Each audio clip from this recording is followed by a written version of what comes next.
Hey guys, what's up? Welcome to A Cup of Joe with Joe and Sam. I'm Sam, I'm Joe. and we're here today to talk about something really interesting. But first, before we get started, I just want to hash this out a little bit. So this is called A Cup of Joe with Joe and Sam, and you would think that Joe and Sam both love coffee, right? Joe, tell me a little bit about that. Are you much of a coffee drinker? No. Okay. So how do you think that bodes for the name of this segment? Not very well. Not well? Not very Okay. well. I just want to make sure that we're on the same page.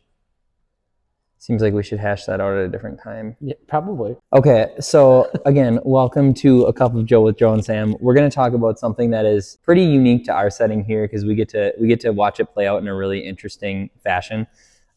So in all seriousness, really the topic today is how we bring someone in our office that maybe is experiencing some pain and really see them through the whole process of moving from painful movement to pain-free movement, getting strong, and then getting back to their activities or performing, right? So we do two things in this building. We do physical therapy and we do performance training, okay? But more than anything, we work kind of on a continuum together, and most of the people that we work with, I think, really see that continuum at one point or another. The point is, how do we continue to keep these people on that journey and keep them healthy and well, right? Absolutely. The most traditional sense, if we have someone that comes in the door and they give our front office a call and they say, hey, I'm dealing with a little bit of low back pain, I'm dealing with a little bit of shoulder pain, whatever it might be, they're going to likely get screened and kind of encouraged to see physical therapy first, right? Ironically, it might just be a screen. I might be sending someone right upstairs to you guys because they really do have to get strong right away. But the goal in that moment is for me to be able to determine, is there a formal diagnosis that leads them away from being safe with strength training in that moment? And really what we find is more often than not, that's not the case. It doesn't mean that they might not benefit from me doing a little bit of hands-on work to get someone to move in the right direction and to feel a little bit better, but it means that they can probably move and get strong sooner rather than later. And I think that's the dichotomy. People think I have to do this first, then that. It's usually together, right? Like we're usually doing that at the same time. So more often than not, someone comes in for an evaluation. They come in and they tell me I have left shoulder pain. I'm going to do whatever I can to get that left shoulder pain to resolve or reduce, and then I'm going to get them moving as quickly as possible. A lot of times too, screening pain is a tough thing. Pain means different things to different people, right? And that's totally fair. Everyone's experience is different. We can understand how pain gets processed in the brain. We can understand pain physiology, all of that kind of stuff. But it's all perceived a little bit differently from person to person. And that's something that we really have to respect, right? So in the event that I am able to reduce those symptoms and get someone to the point where they're moving a lot more comfortably, my goal is to then say, well, what are we doing to help keep it this way and to make you really strong, resilient, and robust so that you don't need to rely on me to help get you out of that state anymore, right? I want people to really kind of take ownership over their healthcare and feel like they're not victim to their pain anymore. So a lot of times then that says, hey, we have to find a way to get you strong. And we might do a little bit of that in therapy right away. We're always doing some of it, right? But there's only so much time that I have to do that with people. So then I'm saying, how do we get them back to moving a little bit more consistently, building a little bit more strength, but with some eyes on them so that we don't go backwards? Which is when I say a lot of times, let's do a training consult. And what does that look like then, Joel? Like how can you speak to that from there at that point? Yeah, so at that point in the transition, obviously the process is, smoothly working because we have information that can directly be transposed to us from Sam or any of our other physical therapists of like, hey, this is where they're coming from. Ultimately, this is where we'd like to take it. But now like we have to extrapolate this out. So obviously the pain that you or someone else would have came in for is a big part of it. But like now how does this extrapolate beyond just the focus on the pain, but just overall how all this is implicated into your health and your wellness for the activities you enjoy, the sports you play, and then ultimately like where you see that growing from there. So when they come to that side of things, like we have this information, we do a little bit more diagnostic on how they're actually performing total movement, not just in the spot that you're injured, and then building from there the plan that makes the most sense for you to, again, address some of the things that Sam or any other PT was trying to do with you at our capacity, and then monitoring it and making sure that we're growing the strength that, again, Sam has been mentioning this whole time. Yeah. When would you say you determine at which point they might need to check in with PT and get it evaluated from there? Yeah, I think the first thing that we'll say from that end is just like how comfortable are we as practitioners with trying to like use our skills to help in whatever shape or form. If we're not confident that we're the right practitioner to help with that side of things, we know automatically like, hey, this is more a PT side of things that needs to be addressing this. This is not something that within our scope of practice that we're well regulated to do. In other circumstances, going back to what you said, it does go person to person, like somebody's pain and how they're perceiving it versus what I'm seeing on the floor or how somebody else might perceive it. Like that's going to lend itself as well. If you're someone that's having a really hard time, not really understanding why you're not making progress, are getting frustrated and becoming a little bit more conjoined to what that pain is, pain sciences are going to say, hey, let's go and let's see that practitioner. Let's get some commonality back to like what is going on, what are the symptoms, and how do we manage them better. Yeah. So, and I think to speak to that, you guys a lot of times cue people out of absolutely. what's causing symptoms, right? And that a lot of times I'll hear people use the term pain up here a lot, and understanding number one, what is a stimulus that doesn't seem safe for us, that we're not comfortable with, and then what's one that we are comfortable with, and how do we help clients understand that? Because that's huge. That's for me too. That's the same thing. If someone tells me they're doing something that is painful or uncomfortable for them, I want to know more about that because it might actually be exactly the stimulus they need to heal. There's a lot of conditions like tendinopathies and a tendonitis that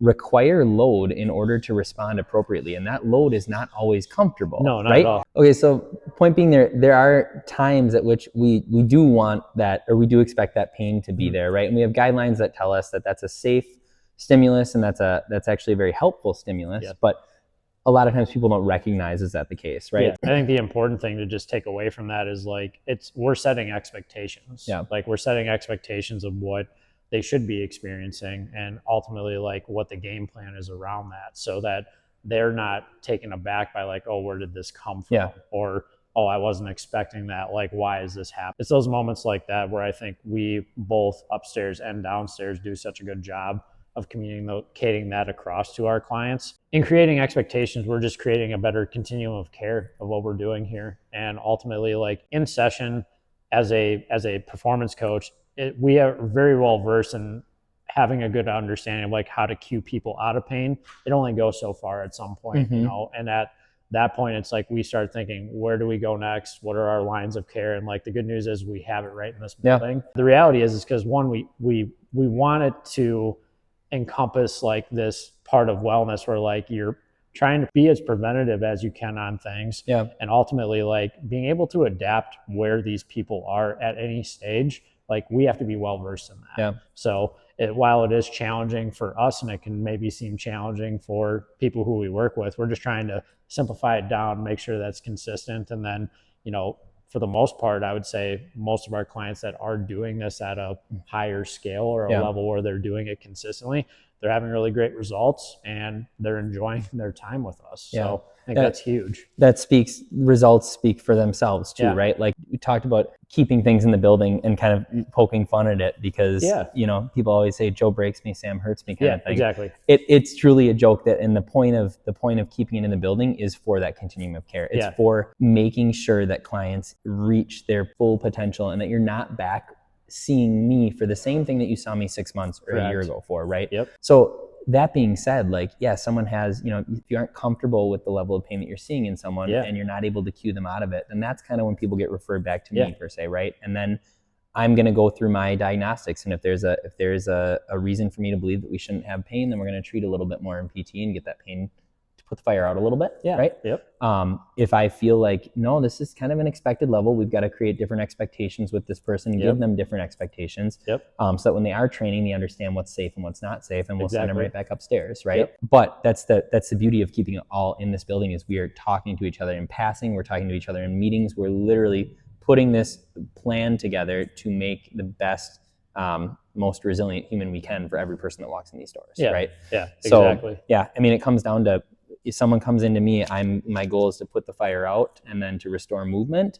And then from there, you know, where a lot of PTs miss out is they don't always have the opportunity to build a really strong, resilient human after that point. And I might get a few sessions here and there, but the beauty is I get to send people up here and you guys get to really create that. And that's just not what people typically get. Right? And at full circle, it goes back to like, it's not a one-stop shop in terms of like we fix X issue and it's gone forever. Like that continuum of like, hey, if we know life happens, we know things happen. Like when things pop up, you just know like we are adaptive to that situation. Yeah. And a lot of it's because of how well we do work with each other. And Yeah. it's not just relying on you or myself or anybody for that matter, just to oversee all of that. Yeah.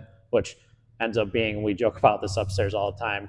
It's like, would you rather have one pair of eyes or would you rather have 5 on you? And Yeah. it's kind of like that way of reinforcing like, hey, we're just working well together as a team. Yeah. So. Yeah. So if we put that on a full continuum, then you come in with pain, we want to put the fire out, we want to restore that movement, and then we want to build a really resilient human on a strong, solid foundation, Yep. right? And somewhere along that line is where Sam and Joe or Nate, Olivia, Brian, Brighton, all of us come in and have a place in there, Yeah, right? And I might exactly. stick more towards that put the fire out Yep. end of the spectrum, and you might sit more towards that build that really strong, resilient human, Yep. right? All happening within the same building, just more minds putting our brains together. Yeah, absolutely. Right? So I think that's kind of the synopsis for the day. If you guys have questions, please, like always, let us know. Yeah, thank you. But that doesn't mean, oh my God. Well, hey. Brian, oh my God. You cannot leave for 4 days and then walk up in the middle of a video and really throw things off on a Friday afternoon. This is so annoying. We were almost done. No, you're actually hurting everything right now. It's okay. No, it's not. It's not okay. So Don't. Why? he wants to sit. He wants to be a part of it. Yeah, because that's helpful. It's like when Dad comes in and he's like, I just want to sit in on your interview, your work interview or something like that. It's like, no one ever wants that. No one wants that. No one's ever wanted that. It's not, you know how we get better is we just trust. And then we leave alone.